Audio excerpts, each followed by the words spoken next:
اهلا بيكم في فيديو جديد. النهارده هنتكلم عن المراجعه التفصيليه لفيفو واي 29. الحقيقه الجهاز ده ممتاز جدا بالنسبه لسعره. هنشوف كل المميزات والعيوب في الفيديو ده. اعمل لايك للفيديو واشتراك للقناه وفعل زرار الجرس علشان يوصل لك كل جديد. ببساطه شديده جدا الجهاز ده، يعني اول ما هتمسك العلبه كده هتلاقي مواصفاته الاساسيه مكتوبه على الجهاز. الجهاز ده بطاريه ضخمه 6500 ملي امبير زي ما انت شايف كده، 44 واط. قدرة الشحن بتاعته خطيرة. البروسيسور بتاعه سناب دراجون 685. طبعا خد بالك انت لو دخلت على الجي اس مارينا هتلاقي ان السناب دراجون ده مش موجود، هتلاقي فيه بروسيسور تاني اسمه دايمنستني 6300 6 نانومتر، بس ده ما بينزلش مصر. اللي بينزل مصر النسخة اللي معانا دي اللي هي السناب دراجون 685. ومكتوب هنا طبعا ان هو الترا دروب ريزيستنت كفر جلاس، يعني ان هو ضد الصدمات او ضد ان هو يقع منك، فدي حاجه خطيره وجميله جدا. طبعا الجهاز مكتوب على العلبه من الحاجات اللي بحبها جدا ميد ان ايجيبت. بفرح جدا لما الاقي ميد ان ايجيبت مكتوبه، وكمان مصنوع في العاشر من رمضان. فالحقيقه دي حاجه انا بفتخر بيها وبحبها جدا. تعالى نفتح العلبه كده. اول ما تفتح العلبه هتلاقي الجهاز معاك، هنجيله دلوقتي في تفاصيله. محتويات العلبة تقليدية جدا. كفر البلاستيك الشفاف، الكتالوجات، واسطة الشاحن، والدبوس، وشاحن زي الطوبة ضخم. شايف عامل ازاي؟ شاحن زي الطوبة ضخم جدا جدا، 44 واط. يعني الحقيقة جهاز مش حرمك من حاجة من كل اللي انت عاوزه. 44 واط ده يعني انت مش محتاج اكتر من كده في الحياة يعني عشان تستخدم الجهاز. تعال بقى نشوف الجهاز نفسه. دي كده الشاشة بتاعته، شاشة ضخمة كبيرة. طبعا الشاشة دي للأسف مش شاشة أمولود، لكن اي بي اس ال سي دي. شاشة محترمة جدا الحقيقة، مش محتاجة كلام. تحت إشعة الشمس يعني مش بطالة، تقدر إن أنت يعني تشوف بشكل كويس جدا. تصميم الجهاز زي ما انتم شايفين جدا، زي ما انتم شايفين كده، ده تحس ان هو ألمونيوم لكن هو مش ألمونيوم يعني. دي البصمة، خفض وتعليق الصوت. للأسف مفيش أي مايك لعزل الأضواء للجهاز ده. وهنا منفذ الشرايح. الجهاز ده بياخد شريحتين أو شريحة وكارت ميموري. من تحت هتلاقي المايك والتايب سي والسماعات. شكل الجهاز تحس إن هو شكل رخامي كده، حاجة جميلة. عندك الكاميرتين والفلاش، تحس إن هو تلات كاميرات كده، وتحس إن دي بصمة لكن هي مش بصمة، لأن أنا اتخدعت فيها في الأول قلت إن دي بصمة كده، لكن ده زي رينج لايت يعني، او بيساعدك في التصوير. وده اللوجو بتاع فيفو الخطير بتاعنا. الحقيقة ان الجهاز ده يعني ممتاز جدا في التصفح. طبعا الجهاز ده الشاشة بتاعته 120 هرتز.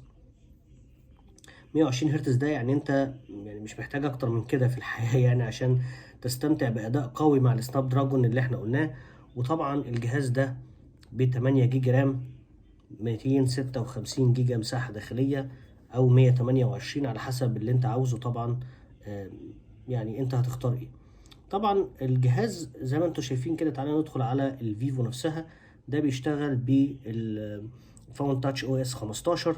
طبعا بينزلوا تحديثات مستمرة من فيفو، الحقيقة مش مقصرة في الموضوع ده.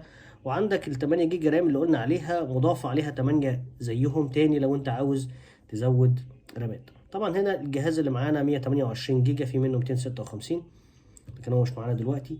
ودي كل حاجة لمحة عن السيستم بتاع الجهاز يعني. طيب الجهاز ده الحقيقة فيه فيتشرز كتيرة جدا جدا، ممكن بقى تقعد انت تقلب فيها وتكتشف ازاي تاخد سكرين شوت، وازاي ازاي تعلي وتوطي الصوت، وازاي سطوع الشاشة عامل معاك ايه لا، في هنا في شغل كتير قوي يعني. الحقيقة فيفو مش مقصرة في الموضوع ده. ومن اكتر الحاجات اللي بتميز الجهاز ده هي البطارية. الحقيقة البطارية دي لو راجل خلصها يعني انت ممكن تقعد مثلا 5 ساعات على بتتفرج على يوتيوب ياخد منك مثلا 20%. ده حقيقي، دي تجربة عملية على الجهاز ده. فالجهاز ده الحقيقة يستحق كأداء وكماتيريال وكبطارية قوي جدا.